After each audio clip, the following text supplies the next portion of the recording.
Kailangan natin matapos kasi nandito na ako next day, pero hindi ko gusto mag-dali-dali ito. Last night. Okay, sige. Let's begin with the endocrine system. Actually, on this part, more on physiology na ulit. Again, physiology. Okay, babalik tayo sa physio. Kaunting discussion lang kasi nasa libro about the tissue. Since it's secretion, anong i-expect mo? What epithelium? Cuboidal. Okay? So yun yung parang iisipin, okay. Kaya what's the function of your endocrine system? To secrete and produce hormones. Okay, kapag magsisecrete at magpuproduce ng hormones, remember that it is usually the simple cuboidal. May kaunting alterations lang, like for example, the posterior pituitary, but the rest will have the same simple cuboidal, the thyroid gland, the adrenal gland, the adrenal gland. Okay? So, pare-pareho yan sila. Okay? So again, this system is comprised of ductless glands. Ano ibig sabihin ng ductless glands? Wala siya? Wala siya gawasanan. Okay? So as compared with your other glands, for example, sebaceous, sweat glands, meron siyang lalabasan. Yung mga endocrine glands, wala silang lalabasan. So eventually, lahat na mapuproduce nila will go into the blood and the blood vessels. Okay? So, ano pa dito nakalagay? In which they travel to their target organs. Okay? So, for example, yung pinuproduce na oxytocin, yung pinuproduce na posterior pituitary, that is the oxytocin and the vasopressin. So, yung oxytocin, kapag ipoproduce yan siya ng posterior pituitary, saan siya pupunta? In the breast and in the uterus. Okay? Okay, what's the function of the oxytocin na ulit? Uterine contraction. And milk, not production. Yung paglabas na ng milk. Okay? Walang, hindi siya lactation. Milk ejection. Okay? So, the lahi-lahi na hormones, lahi-lahi na target organs. Okay? While protein and steroid hormones differ in mechanism, the effects are both mediated by receptors. Okay? So, kailangan ng hormones mo na receptors in order for that specific organ to be activated. Okay? So, for example, you have the anterior pituitary, which is responsible for production of thyroid-stimulating hormone. From the name itself, saan siya mag-take action? In the thyroid gland. Okay?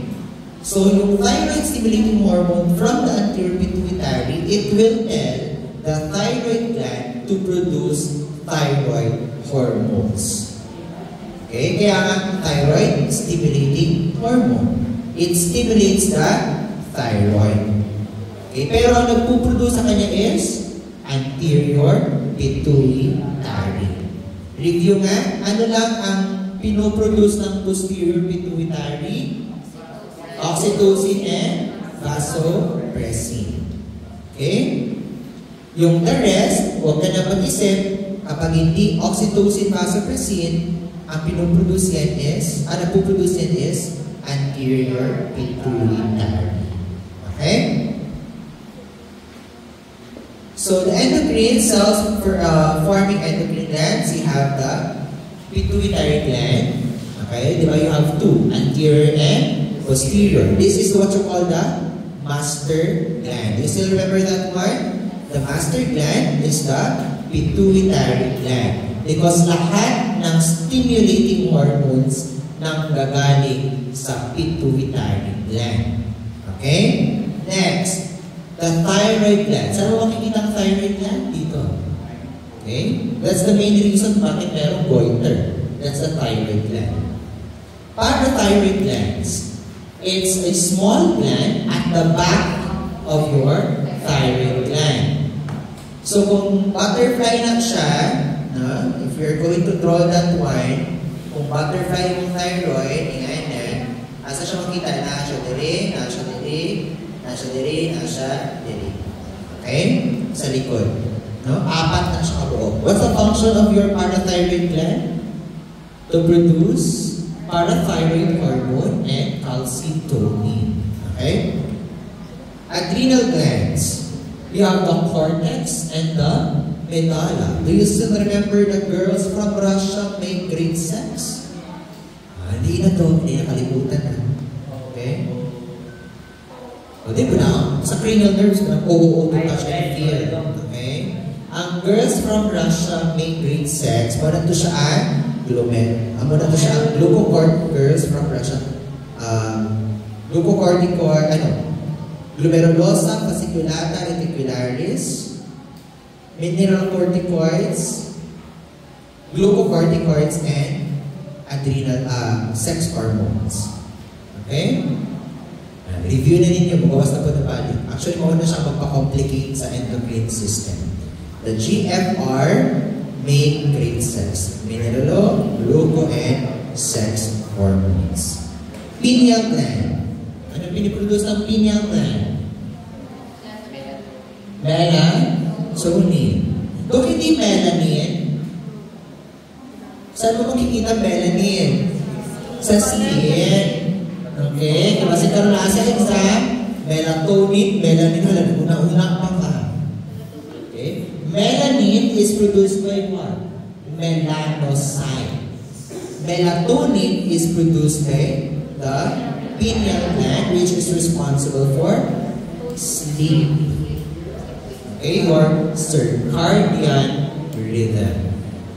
Okay? So, hindi lang siya sleep. It's all about circadian rhythm.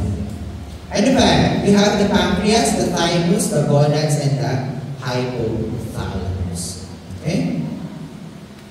Pituitary gland can be divided into two.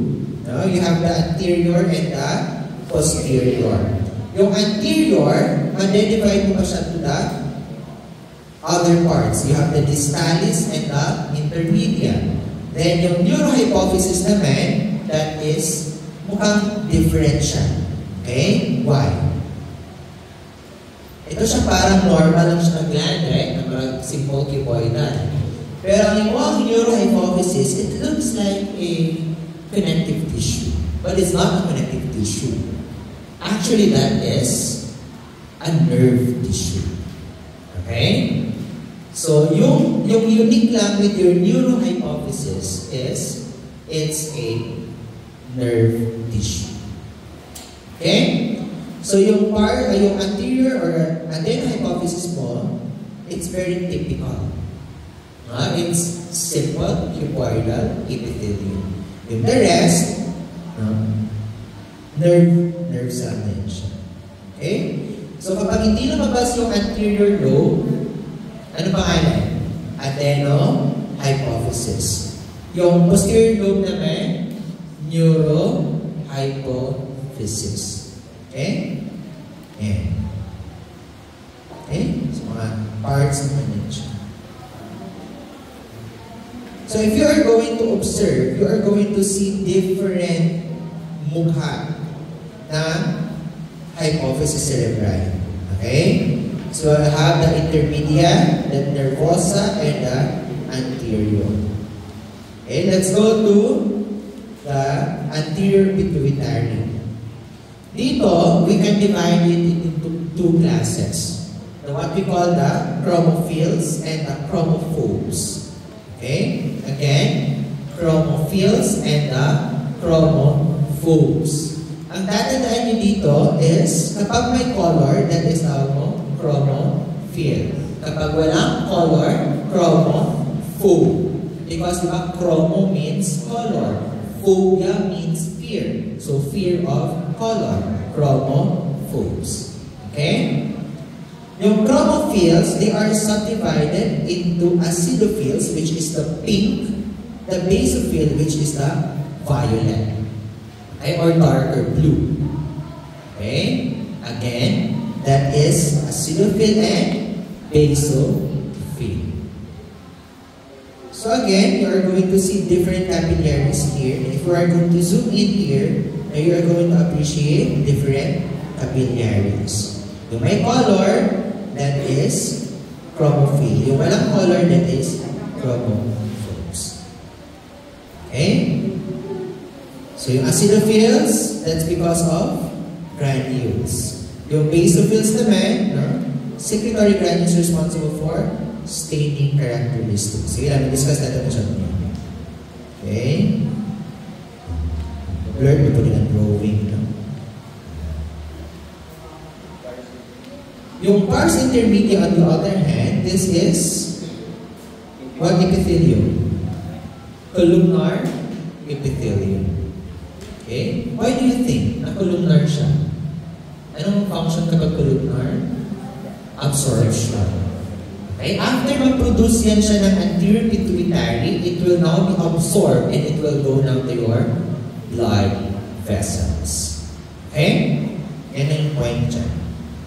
Pars nervosa naman, okay, exhibit what we call the characteristics of nervous tissue. So technically, this one is part of what part of the pituitary gland, anterior or posterior? Posterior. Isa lang i-remember po, kapag pars nervosa, nervous tissue. Yung nagpuproduce lang ng nervous tissue is what? Posterior pituitary. Okay?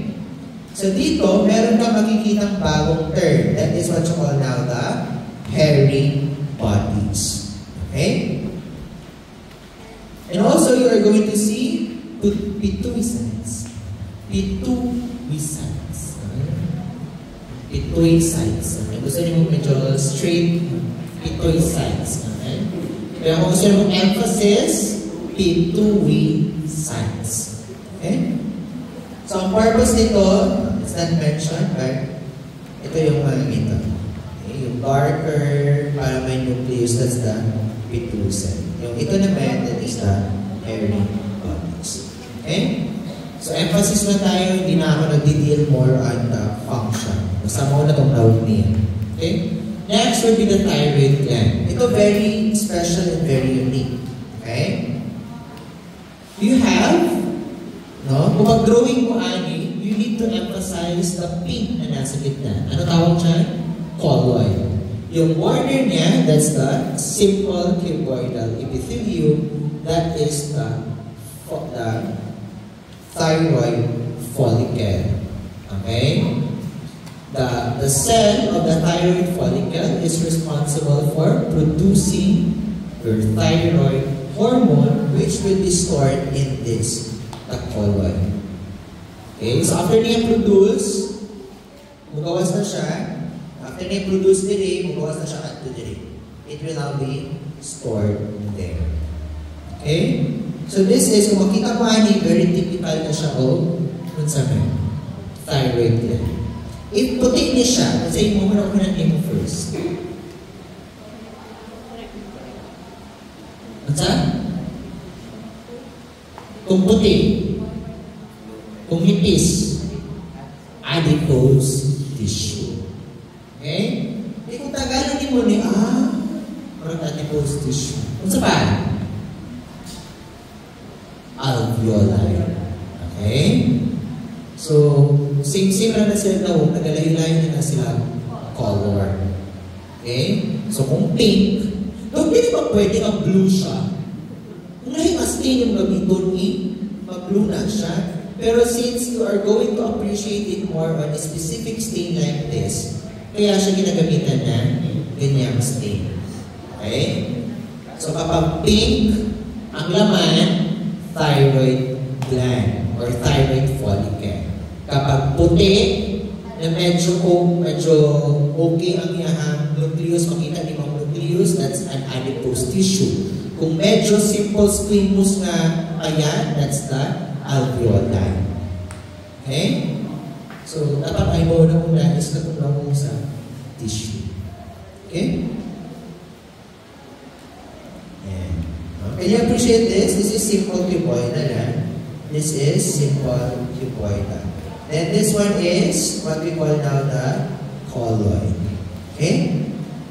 Though, same ba yung parathyroid at yung parafollicular? No. Ano nga sabi ko? Yung parathyroid, makikita mo saan? Sa likod ng thyroid gland. Yung parafollicular, saan mo siya makikita? Since it's para, doon sa follicles. Sa gilid na follicular cells of the thyroid gland. So if this is the follicular cells of the thyroid gland, yung nasa gilid, na parang iba yung color, if you're going to appreciate, iba yung color, it's not dark, it's light gray, yan yung tinatawag nating parafollicular cells. Okay? So naabot na siya yung ina-release na hormone. Okay? Malaman pa pang brain cells natin dyan. Labanan niyo. Okay?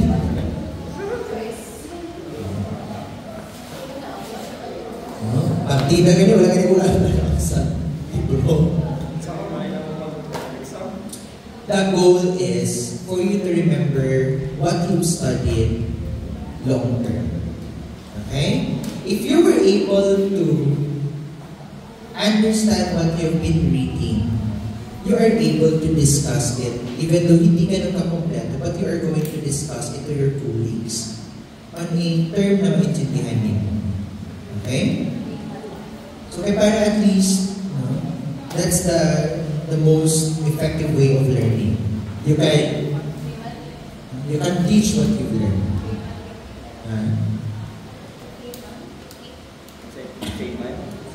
Wala ko yung technique. Loko ka ba sa technique? Basta, i-discuss mo siya. Okay? So you try discussing it with yourself. Actually, kaya ako siya nare-remember because this is more on analysis kasi. Pero kung ipamemorize mo na sa ako word per word, medyo mag-lisod ko. Pero if explanation, basta din siya. Okay? So dapat, kasabot mo sa inyong listening. If you cannot understand Filipino English, there are a lot of Indian English in the Facebook, in YouTube, that might help in your understanding. I'm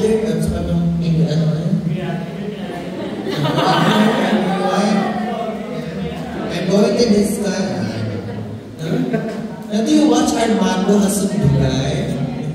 Armando Hasundugay. Yung Ninja Nerd. Say ngayon yun. So, balik-balik lang lagi siya. Balik-balik lang siya. Okay, you have that parafollicular cells. Sana yung pinoproduce ng parafollicular cells, hindi siya parafollicular hormone, it's the calcitonin. Okay? For calcium. For what? For what, Alexandra? For? So, nandito ni Alexandra, tini-activate siya sa likod.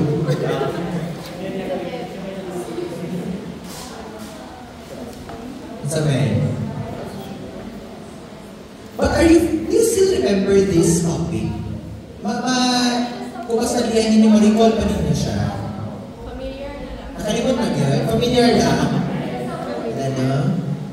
Itong endocrine system, I'm telling you right now that this is another one subject in third year. Clinical chemistry. Okay? So kanina, in general, histopath, serbench. Clinical chemistry, serbench. Okay? CC2 and CC1. CC2 na, Ma'am Diazis?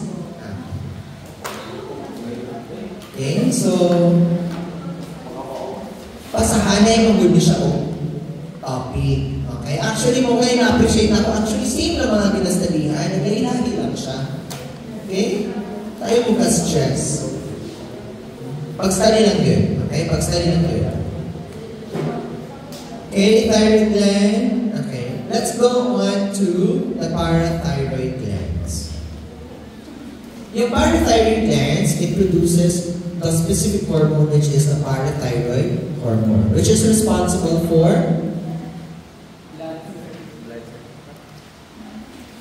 calcium absorption. Okay? So, yung responsible sa pag-absorb ng calcium sa katawan mo is the parathyroid hormone. Okay? Yung tatandaan mo dito with the parathyroid glands, if ma-remember mo ninyo, if you studied anatomy a year ago, I think 18 months ago, yung naaral mo lang dito is that sheath and the oxyphil. What are the function of that sheath and the oxyphil? Ngayon, yung idadagdag lang actually natin na knowledge sa inyo is, ano yung mukha ng mga cells na ito sa microscope? Ano lang actually? Wala din na siya ang pattern. Okay? So, ang lahong niya is, if you are going to see, there is prominent nuclei and the pale cytoplasmic staining. Okay? If i-describe siya. Pero if ang lahong niya, very distinct. Okay? So, yung sheath, okay, as you can see here, para siyang glomerulus tingnan. Yung oxyphil naman, ito naman yung para simple cuboidal tingnan. Okay? So, ngayon, since alam mo na to, alamin mo na if ano yung function nila. Okay? So, you have the sheath and you have the oxyphil. Okay? Iba-iba na sila na mo. Iba-iba na sila o function. Ito yung pinagsasabi ko kanina. The GFR, MGS. Okay? Ulit nga, girls from Russia make great sex. Again, that's glomerulosa, fasciculata, and reticularis. Anong pinoproduce ng glomerulosa? Mineralocorticoids. Yung yung fasciculata, glucocorticoids. Yung reticularis, sex hormones. Okay? And these are the parts or layers of your adrenal glands. Okay? So if you're going to see, nawalay-layo na sila o no. Okay? Ayun lang sila o no. So I'm going to tell you that the way we are going to, that the way I am having this subject to you is very basic. Okay? Kasi yung totoong histology, meron tayong slide, may pointer, kung point yan siya, this tissue or this, the pointed structure produces what? Kaya mo namin yung tutuon ng histology na naka-moving exam. No? But since we don't have slides, we're going to make use of the resources. Okay? So what you need to do na lang is to memorize and to study the functions. Okay? You must study siya. Okay? So, you're going to pangitaan din mo way para ma-differentiate din mo siya. Okay? So, kung saan mo ni-study yan? For example, Andy, how can you study this one? Isulat din mo din sa gilid kung saan siya ka epithelium or kung saan description. Okay? Ingana ka mag-study sa histology. Okay? So, ano pinaka-life? Okay? Ang importante, GFR, MGS. Okay? Bala na mga kakapilong ka diyan at kakabalo ka sa girls from Russia make great sex. Okay? And first is the cortex or the capsule. Okay? etc. O na to siya. O, katong zoom out, o yan, mo rin nauna sa zoom out. Okay? So this is the capsule, eventually glomerulosa, fasciculata, and the reticularis. Ano pinoproduce ka ng medalla?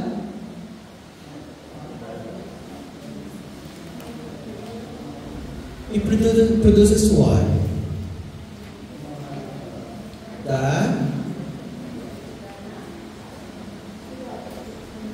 norepinephrine. Okay? So norepinephrine. So kumpleto na. Alam mo na yung glomerulosa, fasciculata, reticularis, and the medalla. But ang tanong is, what hormone or what specific hormone does your glomerulosa produces? Alam mo na, mineralocorticoids. Ano ang example na mineralocorticoids? Aldosterone. Ano ang function ng aldosterone? Absorb sodium. Where? Okay? Yan ang dapat mag-study. Next, your fasciculata produces what? Glucocorticoids. The example is cortisol. Okay, the cortisol is responsible or known as to be the stress hormone. Okay? So, dapat alam mo din ano yung function na cortisol. Hindi na dapat mag-study. Okay, hindi lang mag-stop dito sa what is being produced. Because the question will now go to what is the function. Next, reticularis produces the sex hormones. What specific sex hormones? Testosterone and estrogen. What is the function of testosterone? What is the function of estrogen? Okay? So, paulit-ulit din siya. Then eventually, let's go to medulla. Your medulla is responsible for producing norepinephrine and epinephrine, which is responsible for what? Increased heart rate, constrict blood vessels, increased blood pressure, and what? Bronchodilation. Okay? Yeah. Diba kahapon i-discuss natin ang simpa and parasimpa. So yung responsible sa sympathetic nervous system mo is the adrenal medulla. So pag ma-feel sa imong self na nakaka-endanger or endanger ka, it will now produce epinephrine and norepinephrine. Okay? So magiging reaction, increased heart rate, pupil dilation, bronchodilation, blood vessel constriction. Okay? Sayang ay naman siya. The glomerulosa is example na niya. Fasciculata and reticularis. Chromophene cells. So yung unique naman with the medulla is that it is also like the nerve cells. Pero medyo lang. Okay? Kasi these cells are coming from the neural crest. Okay? Dili siya typical na endoderm. So, asa siya gikan? Neural crest. And this is part of the postganglionic sympathetic neurons. That's why you are going to see what? The chromaffin cells. Ang pangalan ng cells na nasa medulla is chromaffin cells. That produces what? Catecholamines. Example, norepi and epinephrine. Okay? So, balik-balik lang siya.